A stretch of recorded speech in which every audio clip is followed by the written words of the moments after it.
Hey, this is Liberty DeVito. This is Mike Del Giudice. This is Michael Cavanaugh from Broadway's Moving Out. This is John Jackson, director of the Billy Joel Archive. This is Russell Javers. This is Richie Canada, and you're listening to Glass Houses, a Billy Joel podcast. It's awesome. Welcome to Glass Houses, a Billy Joel podcast. I'm Michael Grosvenor. And I'm Jack Firneno. Join us as we dig deep into Billy Joel's songs and history and what his music has meant to us.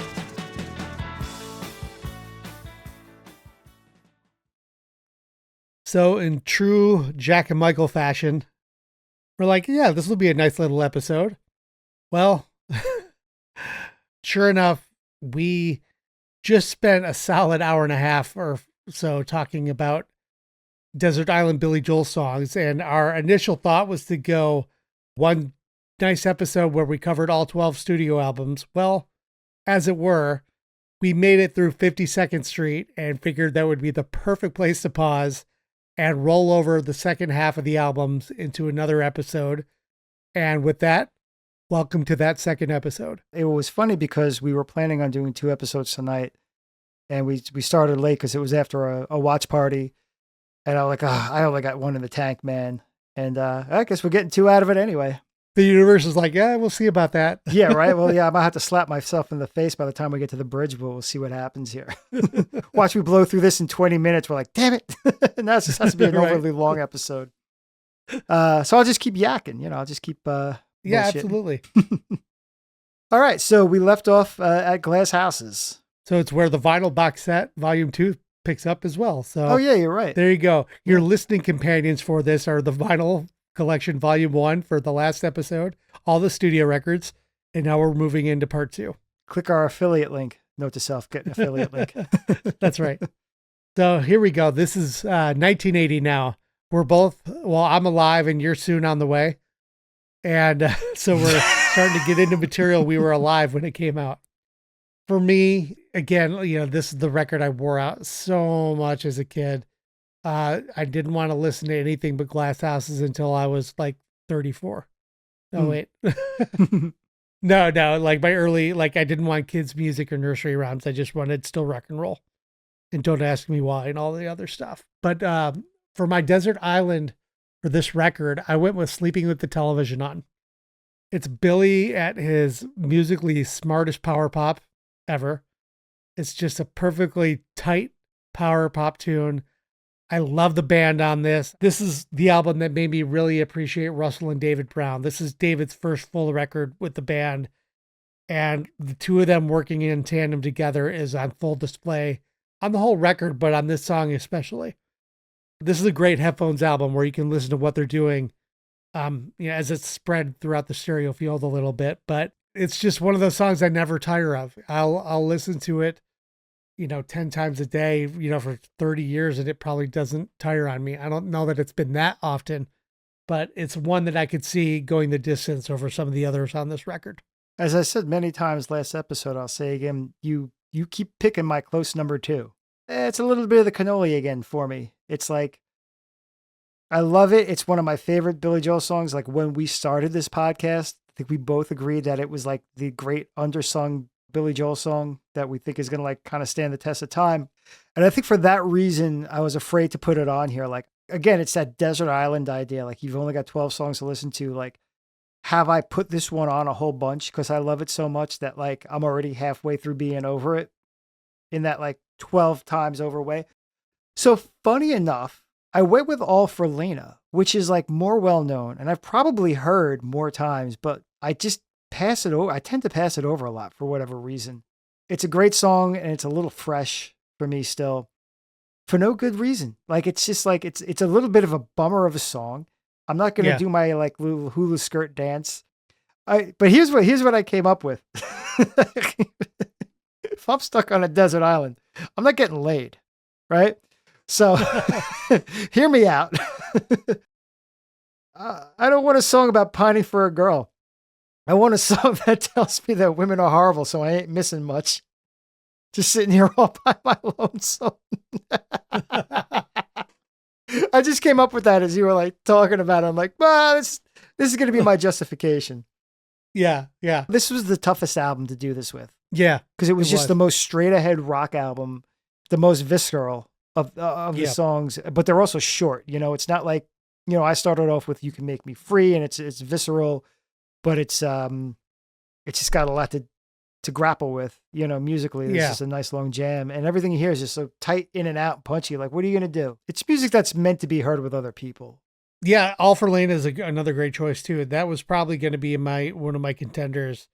Another one I thought of for a split second, which was sometimes a fantasy, but again, it's like I'm like, yeah, I'm not gonna like torture myself with the theme of that song, and then also have 4 minutes of Billy Joel panting.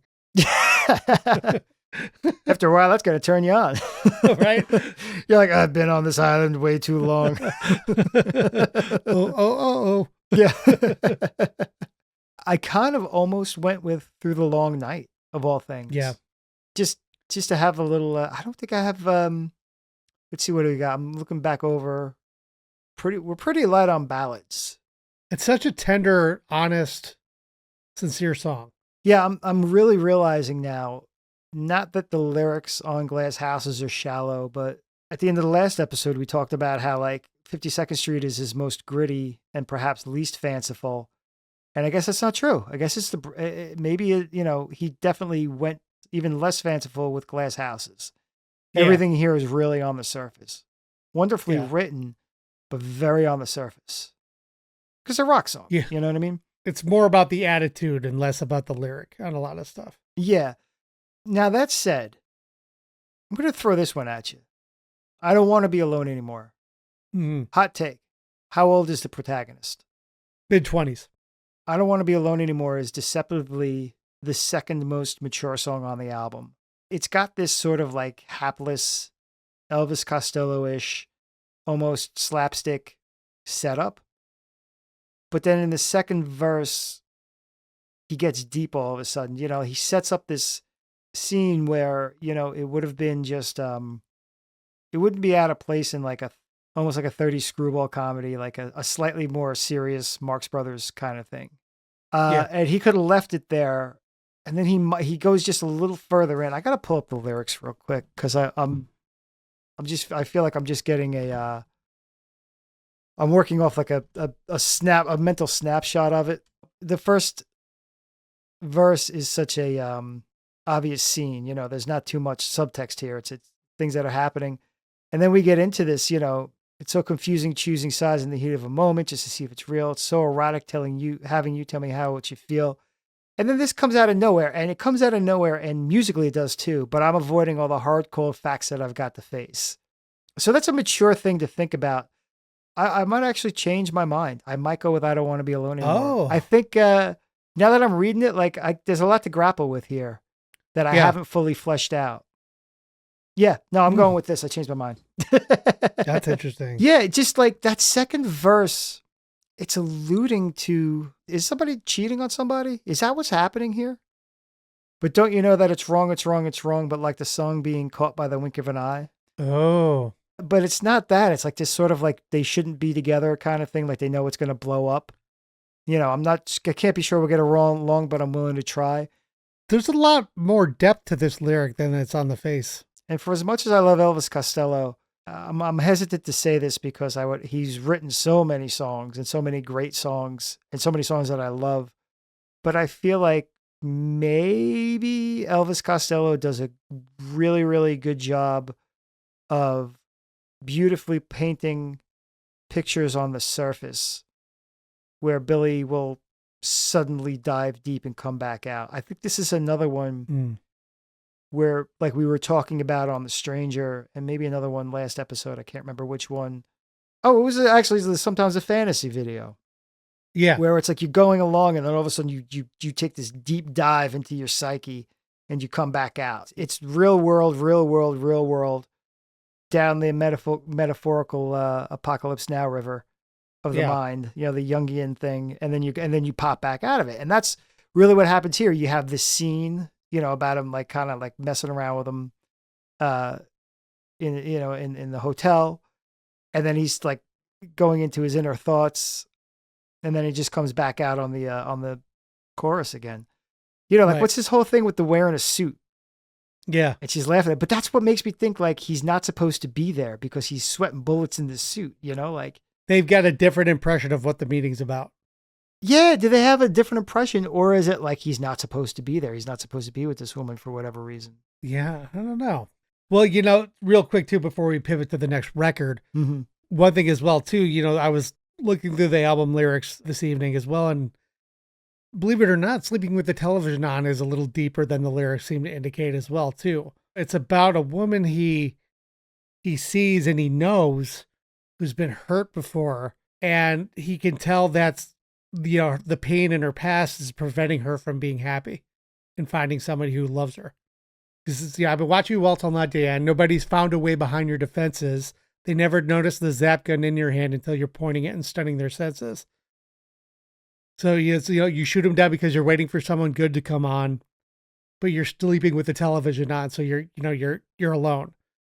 You say you're looking for someone solid here. You can't be bothered with those just for the night boys. Tonight, unless you take some kind of chances, dear, tomorrow morning you'll wake up with the white noise.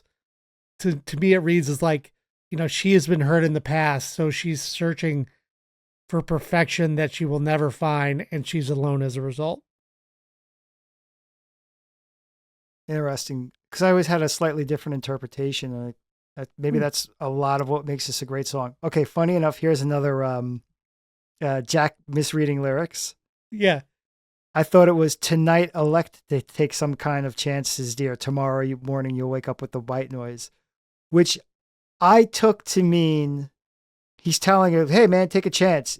Either way, you're going to wake up alone or something to that effect. Like you're going to be alone anyway. You might as well have some fun along the way. Right. There's sort of like, you're going to end up in this dead end anyhow. See, I think what I always liked about this one is like, that they'll both be sleeping with. He's afraid to walk up to her. She's afraid to. She's how she's right. Well, yeah, he's afraid to walk up. She's afraid to let him walk up, and they're both going to stand on opposite sides of the. And they're both getting it up alone, sleeping with the television on. Right. Do I have to take back what I said 5 minutes ago about this being his most surface lyrics? Was he actually getting like really freaking good at it? And that's how good it was that it blew right past me. Like there's a little bit deeper of a story going on here, I think. There is I think a corpus of songs that I think goes back to Cold, Cold Heart by Hank Williams. A lot of them are about like a woman who feels like that, who's very defensive, but occasionally it's about a man.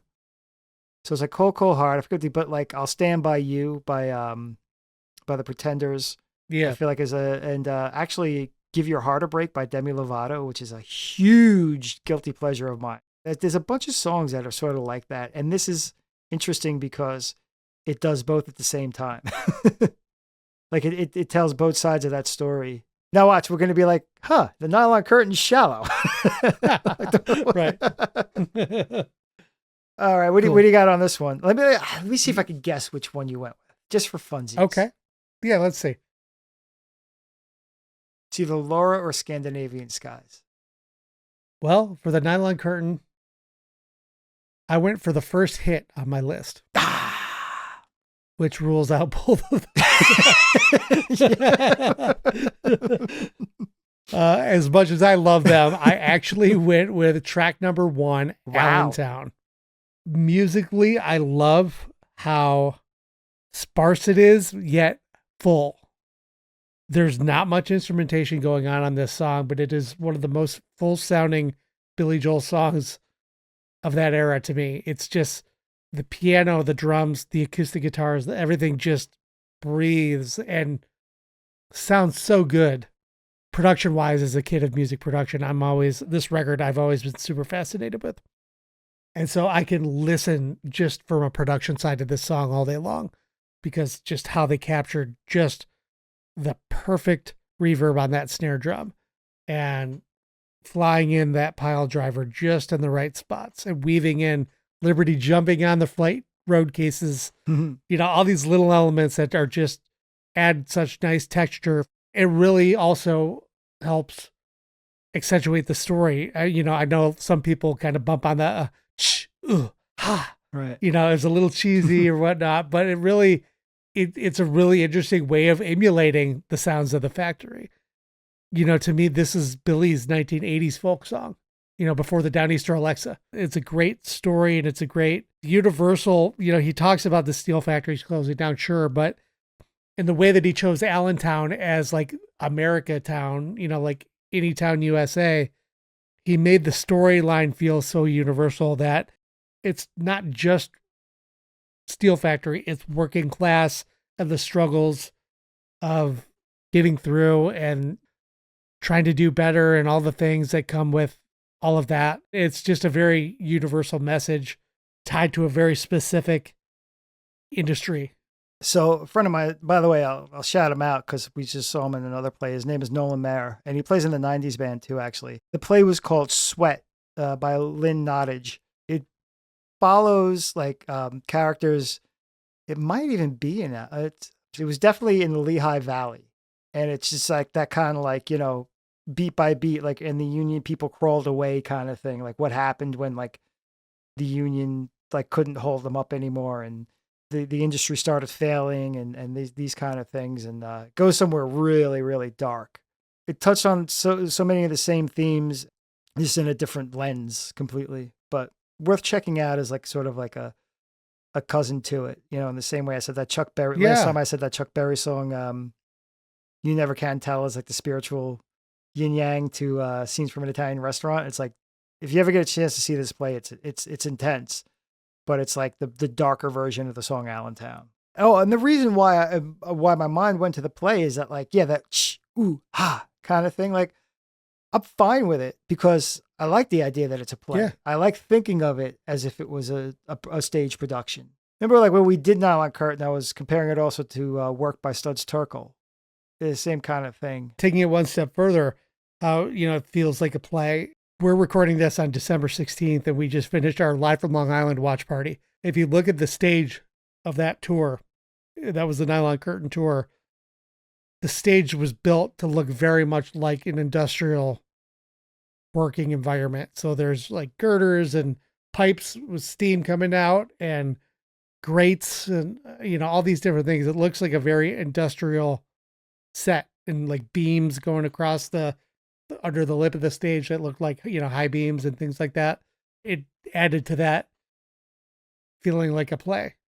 So I went with She's Right on Time, which is pretty much my favorite on this album. I think it's been for a long time. It's that mature love song thing that I often key into. Even when I was young, I think I gravitated toward those in a weird way. I got divorced and then like I got to do whatever I want. I mean, I had the kids full time, but if I didn't have them on the weekend, I'd do whatever the hell I want, right? And when I met Alexis, is like, the house was clean, don't get me wrong. But clearly a dude was running this place. Like there were just elements that were like, yes, there is no woman at the helm anywhere, Right, 100%. I know exactly what you mean. As I got older, I sort of grew into this idea of like, well, I've met somebody that's great. Now it's time to clean the house, literally and metaphorically. Yeah. This one always really rang true, even before it did. So it's an interesting balance of fanciful and also very practical to me, because I had fleshed out this scene before I really knew what it meant, and then I managed to live it. I don't know if there's another instance. If so, it's rare, where he not only sets the scene, but he sets the time of year this takes place. I think there's a reason it was Christmas as opposed to like just a first date. Well, there's a lot that says that we're like, the holidays are often a time where like, because of the stress of like family and the travel and doing all the things that we're like, whatever issues are going on come to the surface more during the holidays than they would otherwise. And you know what too? And it's sort of borne out in the video as well. It's Christmas time for two people in a city where they didn't grow up because they're not visiting their family. They're not going home for the holidays. And so it's something about like, kind of forging your own life. Maybe that's why that, part of the reason why that works is, you're forming something new, but it's also understood. Like if you're not with your family at Christmas time. Yeah. Who are you with? One of the things I really love is how he does a callback to the line, footsteps in the street. Different melody, a different part of the verse. It's Turn on the Christmas lights, baby's coming home tonight. I can hear footsteps in the street in the first verse, but then it's greeting me with footsteps in the streets later in the tune. Oh, yeah. I love that callback, and it's a completely different melody. It just ties the whole thing together. Now we're going to move into An Innocent Man, 1983. And this is another one that there's a lot that I love for different reasons. You know, Uptown Girl is one of my favorites that doesn't get as much love as it used to. Played out for a lot of people. There's a lot I love about it, but that's not the one I went with. I went deep into side 2 on the record. I went with Leave a Tender Moment Alone. Once again, my second choice. Go on. Yeah, it's incredible Billy melody. I love the vocals. I never tire of hearing him sing it. And the masterful way Toots Thielemans works around the vocal with that harmonica. It's just chef's kiss. And then on the lyrical side, I probably really got attached to this song as a kid, you know, who can't identify with, you know, being too shy to talk to the girl you like. And, you know, that's just such a universal thing as a kid, but then this translates into more of an adult thing as well, you know, all the way around. Beautiful melody, beautiful lyric, and it's a home run for me on this record. It is, once again, is a definitely mature love song, but I always pictured him as a kid. I always pictured him as like in like that basement hang with a bunch of people and other people are making out and he ain't got it in him to do it. Yeah. But it's like, I'm just avoiding the facts. Like, that's not a teenage sentiment. That's an adult sentiment. That's right. Yeah. And, you know, so how does this stack with Sleeping with the Television On and or I Don't Want to Be Alone? Sort of in the same corpus there. They are. Yeah. It's a few. I think in all 3 songs, but perhaps slightly less in I Don't Want to Be Alone Anymore, you know, he's once again pitting a man and a woman who are both reticent to take the leap for whatever reason. That's a different thing because usually these songs are about one or the other. And that's perhaps something that Billy does that few other artists do, which also sort of ties into this idea that like he wasn't a confessional singer-songwriter because he sort of wasn't writing about himself a lot, but that he sounded like one, so it wasn't ringing true to a lot of critics. Remember, like we've talked about that a couple times. Yeah, they kind of pegged him as like insincere in that way. Right, yeah, and it's like, no, he's not being insincere, he's just writing a play. Is a playwright insincere because he didn't live the scenario he came up with? No, he wrote a story that explains this thing, you know. And that's what Billy did more than be confessional. And so, like I said, you know, Cold, Cold Heart, I'll Stand By You, something like that. That's one gender to the other, right? Yeah. He does these both ways. It's just occurring to me now how Billy got so pegged as like the insincere songwriter, but like no one ever said that about Elton John, who didn't write a lyric ever. Yeah. You know what I'm saying? It's like, you know, no one didn't believe it. You know, and he's singing Bernie's words. Right. It's just kind of funny that like, you know, he, you know, really unfairly got shellacked for that. Yeah. And I think it's the fact that he was being like, I call him journalist Billy sometimes, or playwright Billy is, I guess, my new bent. Can we knock on any other doors like that? Right. Mm-hmm. There's not too many. So we got 3 so far. See, like Just the Way You Are is man to woman, right? It doesn't go backwards. It doesn't go the other way, right? Right. And that was the one he wanted to give away. Right. It's rare, but it's something he does. Yeah. Occasionally. Do you know Tougher Than the Rest by Springsteen? Mm-hmm. Yeah, that one kind of touches on I've been watching you a while. Maybe you've been watching me too. That's another, well, it's Saturday night. You're all dressed up in blue. Yeah, I've been watching you a while. Maybe you've been watching me too. Yeah, so somebody ran out, left somebody's heart a mess. Well, if you're looking for love, honey, I'm tougher than the rest. I mean, it's really in that vein. Absolutely. Yeah, it's a little more like just one way, man to woman, but he's kind of like touching back to himself. Like, well, it ain't no secret I've been around a time or two. Well, I don't know, baby, maybe you've been around too. He's still pitching the woo for sure. Right. That's the funny thing. Billy doesn't pitch the woo. He talks about the woo. He Right. explores the woo. But he rarely pitches it. In this episode, Michael and Jack explore the woo. This is like the wee saxophone. The woo sax. The woo sax. Shoot. All right. Hey, all that I get to finally get to mine on Innocent Man. The hell did I pick? So I went with This Night. Again, this was a tough one, but not only is it very cinematic, like I think we've talked about this, like you could just imagine like that camera panning all the way around and the lights getting a little like, blown out. Yeah, and like the stars swirling around on the dance floor. Yeah. Oh, yeah. But I love that it's the end of a movie. And so it's another one you get to make up the rest of the movie. Can you shoehorn this into scenes from an Italian restaurant? This is how they fell in love. No, it can't be, because like at this point they've been through it and they've been burned. So they can't be like young kids. But it's almost like, did this happen next? Did they keep meeting up and one day they just go dancing? Or is this like, Brenda and Eddie ultimately break up?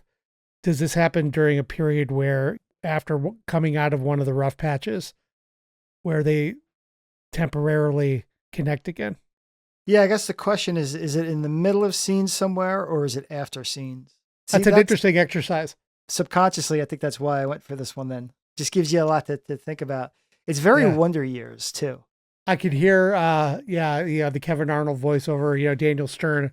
Yeah. It was in that moment that Winnie and I were no longer, We were no longer children. She didn't say it, neither did I. But we knew.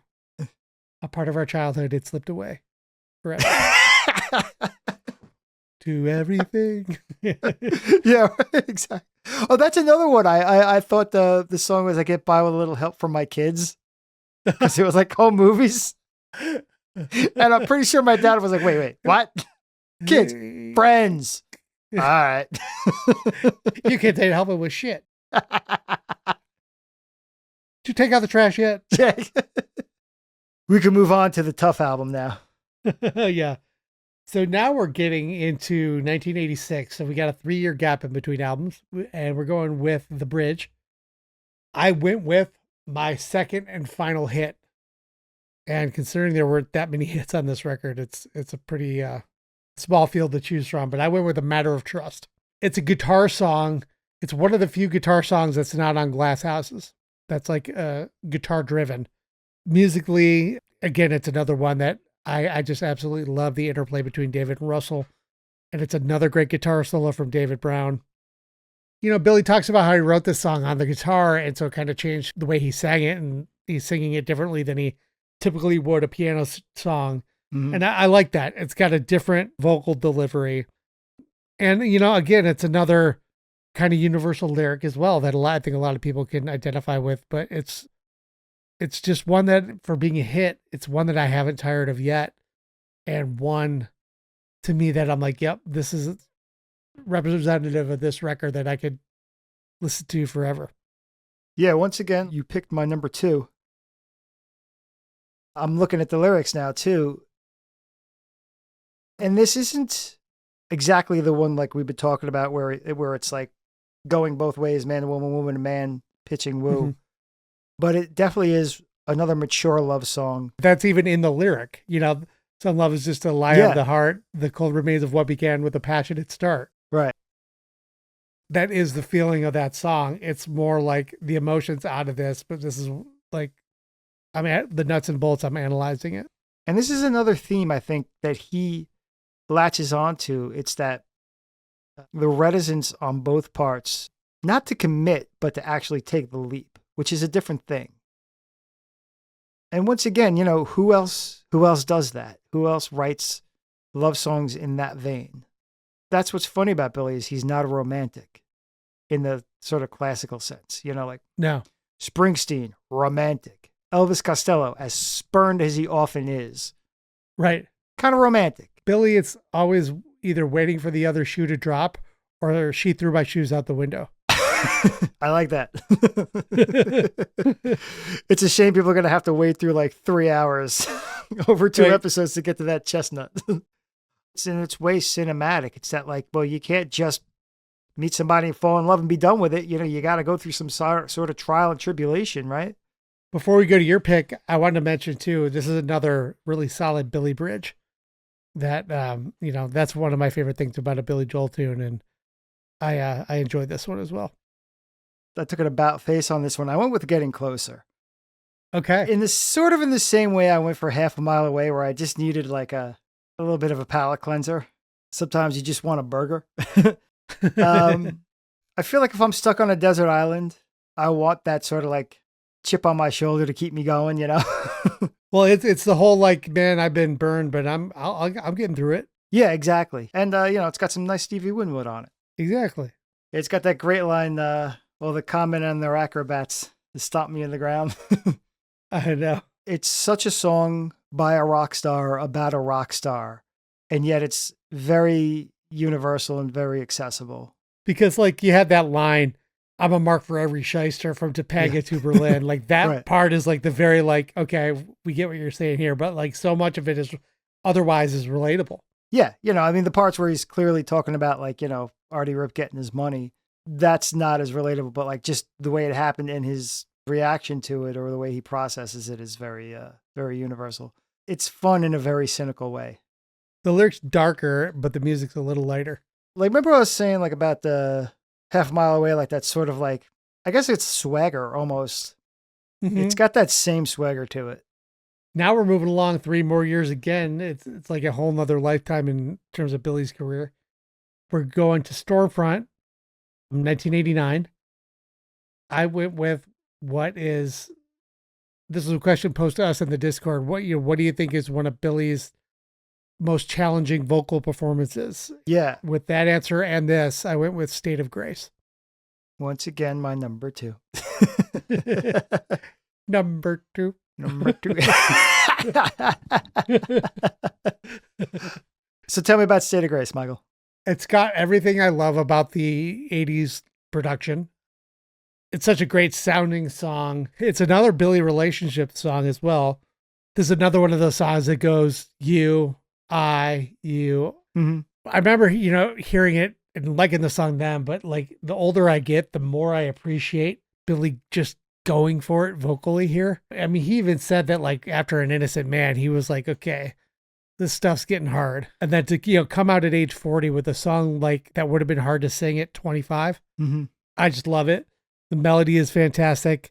Oh, and again, another incredible Billy bridge. Harkening to Springsteen again, we kind of went through another quick Springsteen phase, and I finally started getting a little into some of his newer albums. And what I discovered was they're not as immediately fun because he's not sprawling like an Irish poet like he did when he was a kid, right? And so you have to dial into a more mature storytelling, a more mature songwriting. His old songs, if you went all the way back to like Greetings from Asbury Park, he's like spitting in 7 words where he should get 1, right?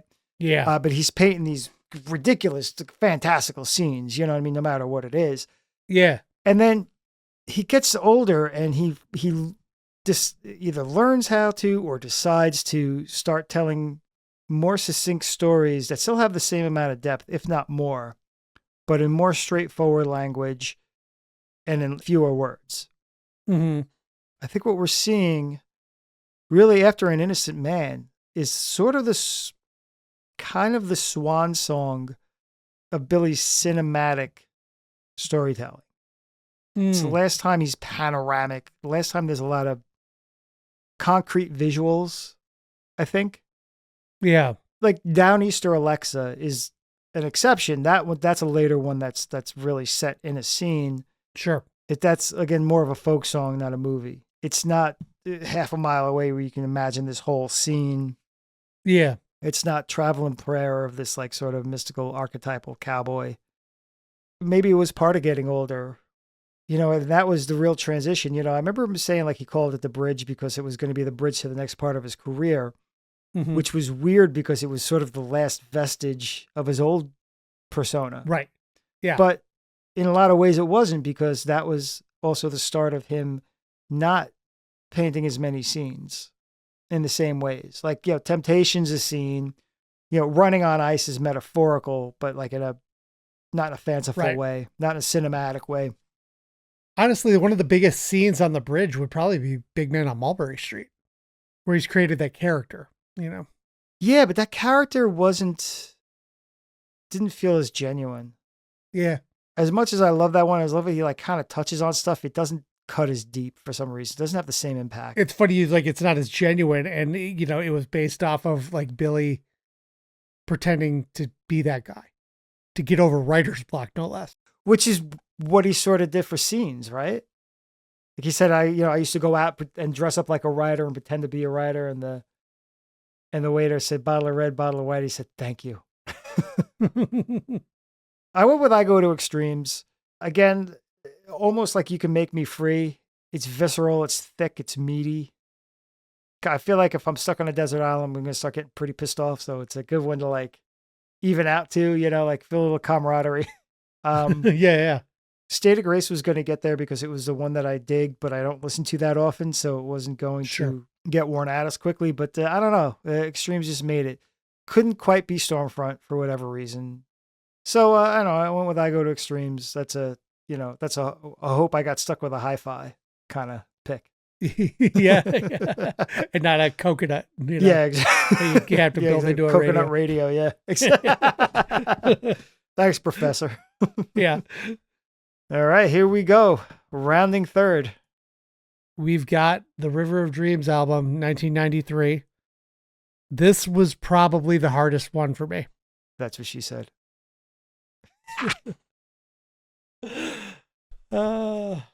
Even up until your bathroom break, I was debating if I picked the right song. You want to say that again? Give me away. I was going to edit that out, man. No, it's fine. I'll leave it in. It'll be a little bit of lore. Yeah, it's a tough one.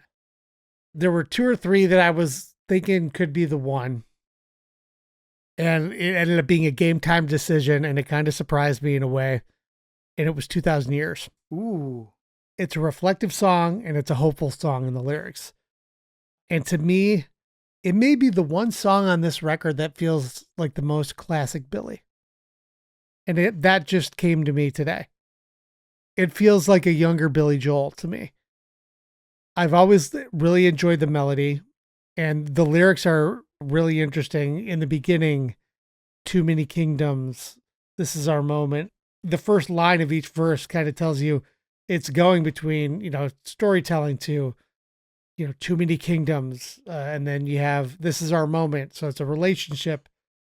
And then you have Sometimes I Wonder. It's the reflective again. So it kind of goes between a few different things, but it's also a bit of a love song in a way. I enjoy the arrangement as well. Even if you take out There's a Hole in My Bucket melody, but it's got a great melody. I dig the use of the harpsichord. It's very different in that way, and musical drums as well, which, it's a little bit away from the norm for a Billy Joel tune.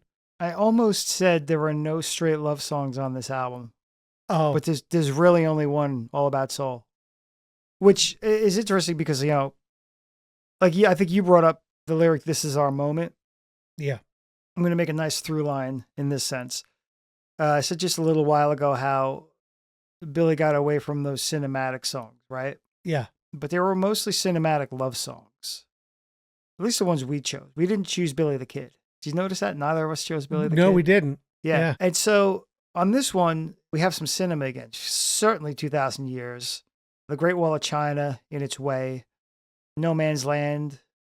A touch of it on Famous Last Words. Yeah, but they're not love songs. He's not. No. Yeah, he's exploring different things, but it is that stylistic return to form in that sense. So 2,000 Years. Remember when, like last episode, when we were saying that like the sort of fanciful stuff was done with Turnstiles? Well, it comes back here. It does. Yeah, but it's been absent since like 76. And I think that's part of why this song, especially in particular, took me back to like early 70s Billy Joel. He goes into the younger register in a few spots here as well, which is largely gone by this point.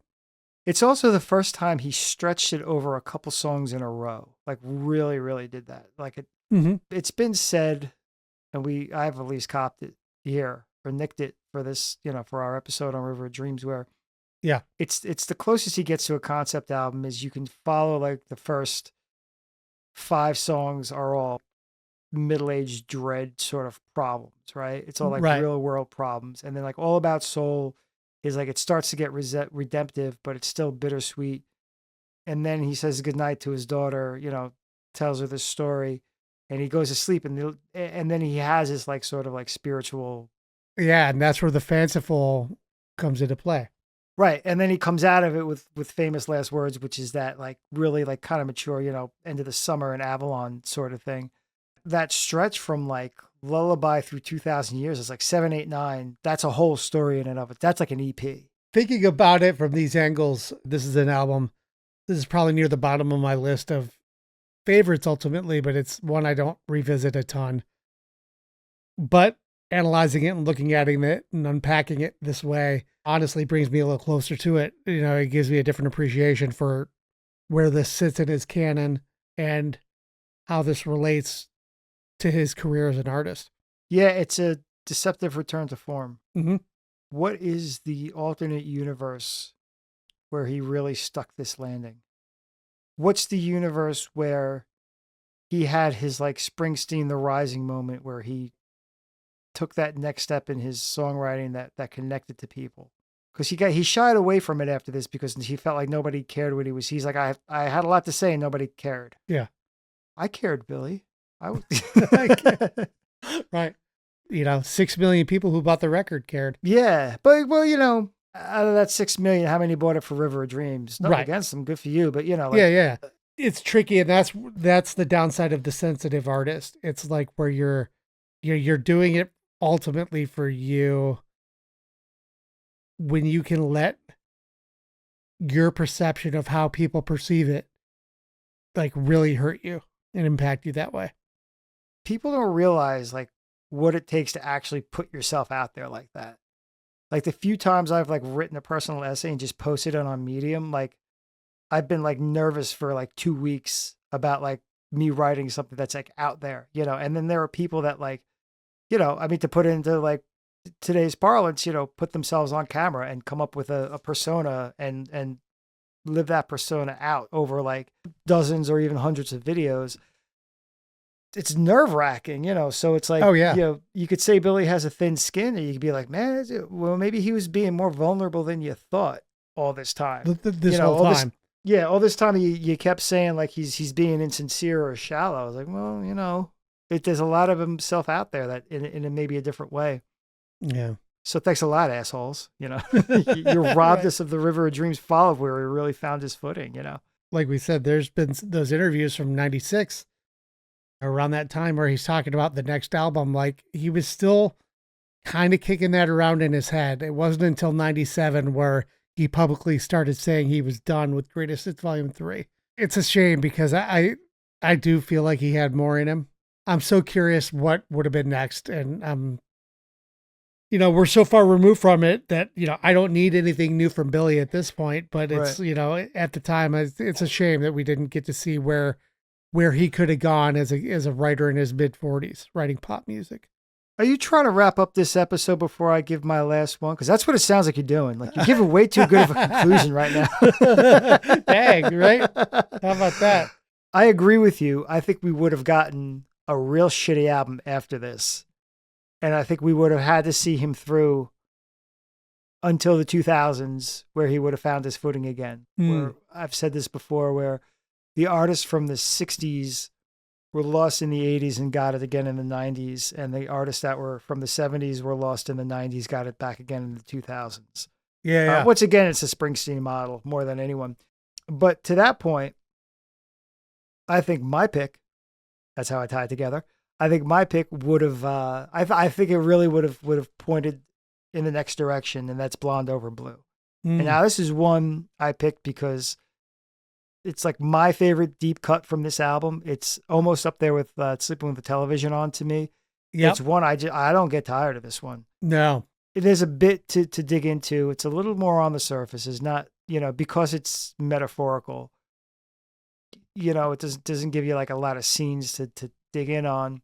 It doesn't come No. in and out of the psyche like some of the other songs we talked about. It's all in the psyche. Well, it kind of is, but it sort of weaves. It's really showing the impact of the real world on his emotions, or however you want to put it. I've always found it haunting to the sense of like otherworldly. Dun dum da da dum dum dum. That is some like bone chilling haunted house. Yes. That's up there with like what's it, Embryo from Masters of Reality by Black Sabbath. That little thing that comes before Children of the Grave. Oh, Very I doomy. love that. Yeah. And it's amazing that melody in 1983, 82, Right. whenever the seed started, got married to the freaking melody of Uptown Girl. Yeah. Like the fact that those two existed together at any point in time is crazy.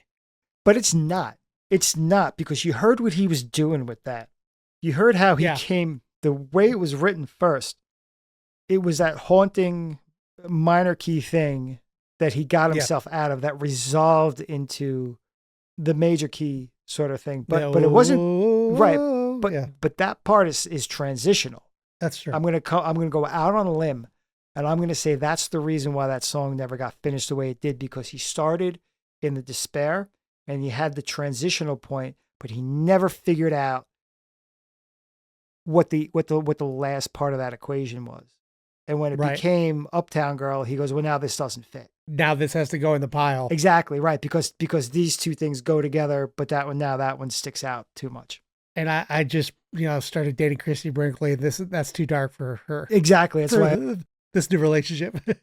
that's like one of those, man, you're calling something up with that thing. Dum dum da da dum. That's like, And it was powerful enough to sit back in the back of his mind for a decade until it finally found the home in Blonde Over Blue. Another thing that Billy doesn't get enough credit for is writing, and we've talked about this a little, we don't try to dwell on it too much, but just like sort of not writing about depression, but writing from depression, expressing it without wearing your heart on your sleeve. Like Somewhere Along the Line definitely is about depression in its way. Honesty. I love that line on When I'm Deep Inside of Me, Don't Be Too Concerned. And the kicker to that line is, I won't ask for nothing while I'm gone. Like he knows. I know. It's just like, just let me get through it. I'm Yep. trying not Yeah. to be a burden. Right. This is on the same lines as that. And it's on the same lines as that Cold, Cold Heart thing, but it's from the other perspective. He's showing the appreciation. He's writing from the perspective of the person that's being pleaded to in those other songs. He's writing as the closed off person in this one. And he's doing it much better here than he's ever gotten credit for on this song. It's an astounding song. I'll fight people over it. This song is such an incredible journey. Yeah. And, how you and I just chronicled our Desert Island songs going from Cold Spring Harbor all the way through River of Dreams. We touched on this several episodes ago. It might have been the Love Songs episode, actually. The light, the theme of the light and the darkness. That's the latest example of that. Well, the Freddie Wexler co-pen tune, Turn the Lights Back On. But as far as a pure Billy song, this is a great example of that. And so I think we really found a good place to stop pretty organically, huh? Yeah, it really worked nicely. I mean, this really ended up being an interesting flow and chronicle of Billy's career, ending with a theme that we would find on Cold Spring Harbor in previous discussions. So winding up with Blonde Over Blue here at the end is a perfect way to tie it all together. Time is a flat circle, much like an LP. You just blew my mind. Yeah. So once again, a very easy ask. Yep. What are your desert island picks from Glass Houses On? We're looking at the back half of the catalog here. The back nine. I love that you and I didn't have a single song together, but we were all in the neighborhood all along. Like a lot of your choices were really high up on my contender list.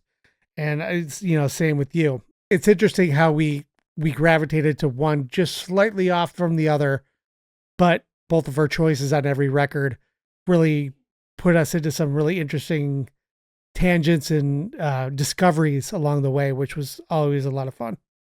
If anybody's watching these two videos back to back, you could watch my hair like kind of shrink down and get disheveled. So I'm like looking at myself, I'm like, oh man. for the record, we did a 2-hour watch party for Live from Long Island to start the evening at 8:00 Eastern. Okay. And we've now had this recording going for 3 hours and 3 minutes. So it is 10:34 Pacific time, which is 1:34 Eastern time. This ain't getting any better up here. Whew, yeah, that was a good one. All right. So hit us up, glasshousespodcast@gmail.com. Find us on the socials, Instagram, X, and Facebook, Glass Houses, a Billy Joel podcast. I forgot to mention last time. Go ahead, if you're so inclined, give us that 5-star rating and positive review on the podcast platform of your choice, particularly Apple Podcasts. Every 5-star rating and positive review is a signal to the almighty algorithms that we are a podcast of merit and we should be exposed to other people. And if there's anything Michael and I like doing, it's exposing ourselves. So clearly. No, but seriously, that's how this works is, the more signals that we're a quality podcast, the more times we pop up in people's feeds and whatnot. Yeah. So it's a fast, easy, and fun way to support the podcast. And what I did not mention at the beginning of this episode is that we are once again diving into video. So you might be listening/watching this on YouTube. If you are, you may notice that we don't have any of the music playing here, and that's because YouTube is far more stringent about using people's music. So if you're listening there or watching there, hop over to your podcast platform and you'll hear some sound clips from these songs at the same time. And if you're just listening, hop over to YouTube and you can see what we look like when we're chatting away until, the wee hours of the night. Absolutely. And, a good catch-all where you can find all that stuff, like our Discord, where we do our watch parties and all the videos and different things we've done, and a repository for all the episodes is our website, which is glasshousespod.com. So that's a good one-stop shop.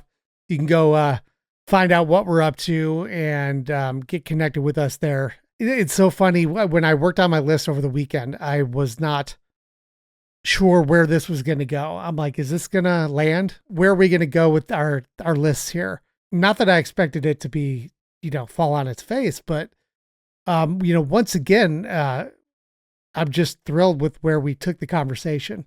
We hope you enjoyed it as well. And, I can't wait to see, where you guys land. Give us your song, but also maybe just a little short, sentence or two on, why that song is your desert island as well. And with that, I'm going to get some sleep. Michael, good night, my angel. Time to close your eyes. The more that I find out, the less that I know. All right, everyone. Thanks again. We'll see you soon.